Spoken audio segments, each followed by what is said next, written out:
Our first example is going to be for a cylindrical coordinate problem. And what we're going to do is we're going to try to integrate the function f equal to z over x squared plus y squared over a hollow cylinder.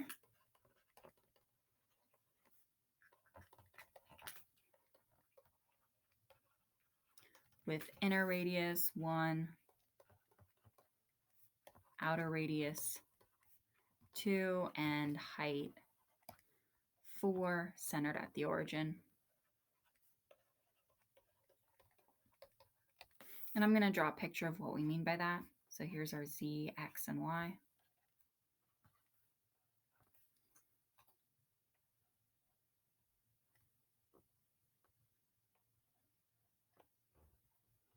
Is that what a hollow cylinder looks like? No, you can see both sides of a hollow cylinder. Okay.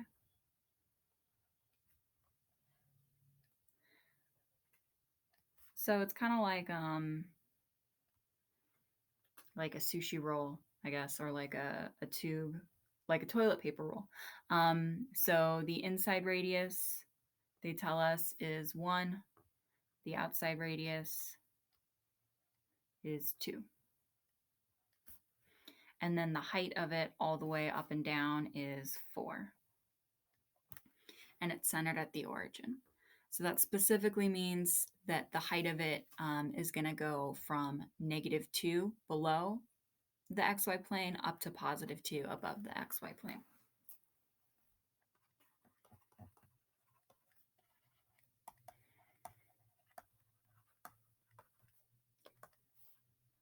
So I identified that cylindrical coordinates are the easiest to use for this problem because I picked it for cylindrical coordinates. The shape is a cylinder, but I see circles and I don't see spheres. So that's sort of the takeaway for distinguishing between these two coordinates, is both of them use circles somewhere, but spherical is easier when your shape is completely round. This one's flat on top, so I know spherical would not be easy. So since I know I'm going to do cylindrical coordinates, I need to find my theta, r, and z bounds. So theta is easy. I'm doing a full cylinder centered at the origin. And we've used theta before. We know that going from 0 to 2 pi gives us the full circle shape. And then our radius r, why would I make that so big? There we go. Our radius r, we just think about in the xy plane. So here's a very bad picture. But if you take like a horizontal slice of this hollow cylinder, this is what you're looking at, where there's radius 1 here and out to 2 here. And so my distance from the origin, usually we have them start at 0, but we're hollow at the center. We actually never reach the origin for the region we're thinking about. So we start at 1. That's the closest distance we get to the origin. And then we go out as far as 2. And then my bounds for z are kind of the same as you're used to assigning bounds for z from when we learned triple integrals. So I'm going to go as low down as -2 and as high up as 2.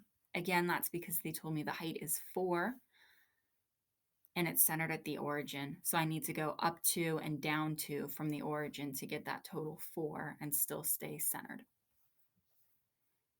And so I can go ahead and set up my integration problem now. These are all constants, so it's not really going to matter what order I do them in.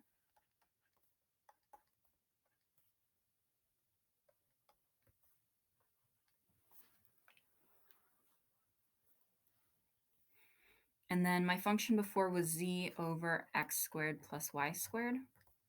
We'll fix that in a second. The order of integration I just picked was z first, then r, then theta. And remember, every time we have a replacement into polar / cylindrical coordinates, we add an r onto our dv type term. And then I can do a substitution for x squared plus y squared. instead of doing the replacement of x and y separately, I'm just going to use the fact that x squared plus y squared is equal to r squared. And I'll go ahead and simplify this, I guess, because we'll have to do it eventually. That's 0 to 2 pi, negative 1 to 1, negative 2 to 2, z, and then r over r squared just gives us z over r left over, dz dr d theta. All right, and we'll go ahead and work through this integral.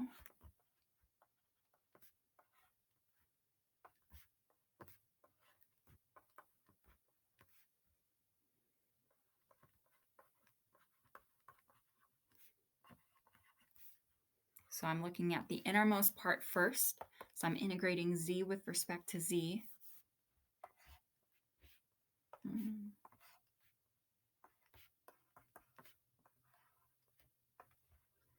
And so that's going to become 1/2 z squared is what happens when I integrate z, evaluated from negative 2 to 2. And that 1 over r was basically a constant as far as this interior integral was concerned. We won't deal with that until we integrate with respect to r. Oh no, I picked a symmetrical problem. Okay, well at this point I would get 0 and say that I'm done, but I want you to get to see all of the integrals.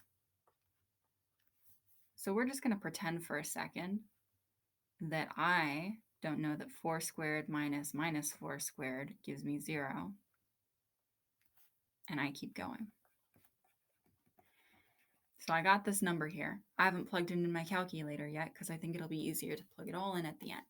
If I plugged it in now, I would get 0, and I would know this integral is 0. So now I'm integrating 1 over r with respect to r.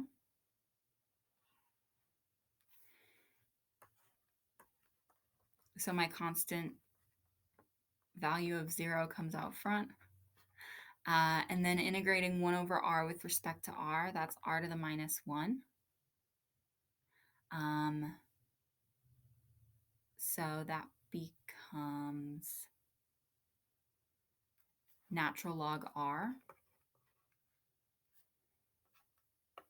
evaluated from 1 to 2. And then my d theta I still haven't taken care of.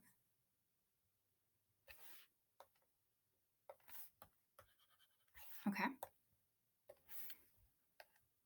So now all the constants I have hanging around are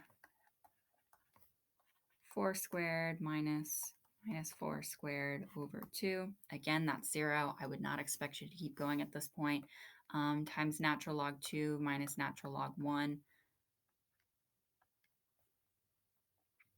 And then we're integrating with respect to theta. But those are all constants, so this just becomes those constants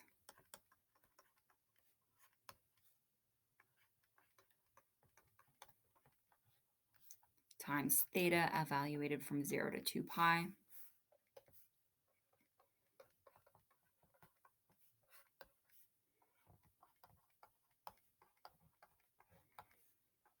So that's just, 2 pi minus 0 is 2 pi. So this term would, oops, I made it a theta, not a 0. So this would be 2 pi, this would be natural log 2, and this would be 0. So the answer is 0. If you were doing this and somehow that happened, you could stop here. But I feel like we've been having a lot of trouble with triple integrals, so I did want to evaluate this one all the way through, just so that inner to outer process, we could practice it again and really get that down solid.